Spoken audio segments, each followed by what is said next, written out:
Hello everyone, this is Vanshika Tainwala, legal intern under Lexis and Company for the month of June. And in this video, I will be talking about a recent sedition case which has been in news a lot. That is Vinod Dua versus Union of India 2020. So in this case, the sedition case was filed against the Vinod Dua by the government for sedition. So the Supreme Court pronounced the judgment on 3rd June, and it was held that citizen has a right to criticize the government as long as it does not incite people towards violence. So the Supreme Court quashed the sedition case registered against the journalist Vinod Dua and held that a citizen has the right to criticize or comment upon the measures which are taken up by the government and its authorities as long as he does not incite people to violence against the government of India, or if there is intention of creating public disorder. So the Supreme Court in this case quashed the sedition case. The bench was comprising of Justice U.U. Lalit and Vineet Sharan. So the justices observed that it is when the words or expressions have pernicious tendency or intention of creating a public disorder or disturbance of law and order that Section 124A of IPC is attracted. Section 124A provides us the essentials of sedition and the punishment of sedition. So the FIR against Mr. Vinod Dua under the provisions of Indian Penal Code for the offences of sedition, public nuisance, printing defamatory materials and public mischief was lodged by BJP leader Shyam at Kumar Sarain police station in Shimla district on May 6 last year, that is 2020. So the court noted that the statements made by Mr. Vinod Dua, the journalist, can at best be termed as expression of disapprobation of actions of the government and its functionaries or authorities, so that the prevailing situation could be addressed more quickly and efficiently.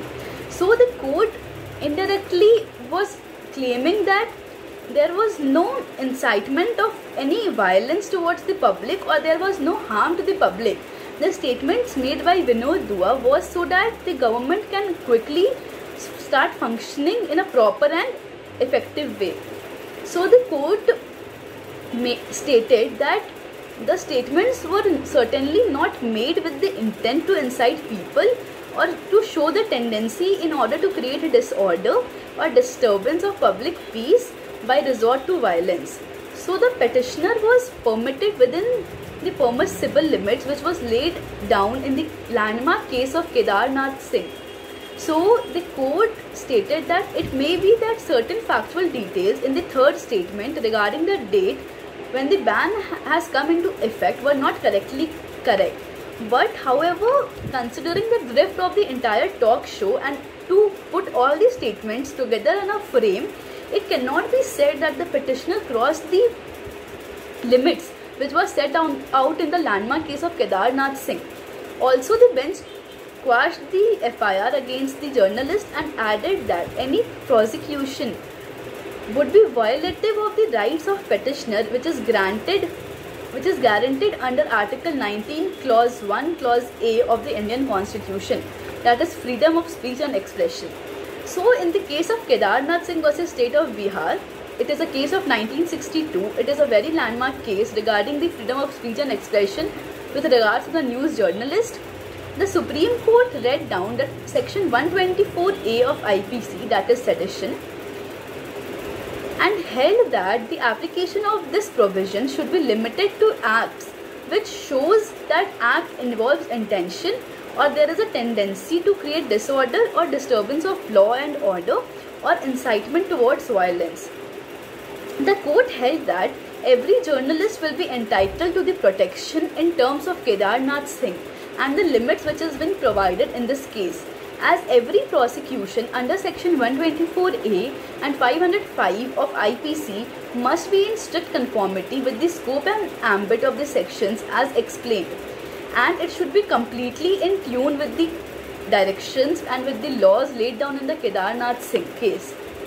The bench, however, rejected the prayer that no FIR can be registered against the person belonging to the media with at least 10 years of standing unless cleared by the committee as suggested. The court held that this cannot be done as it would amount to encroachment upon the field reserved for legislature. So this was the case, and the citation is Vinod Dua versus Union of India, Supreme Court, 2021, 266. Hope you understood this case. Thank you for listening. Hope you have a good day. Thank you.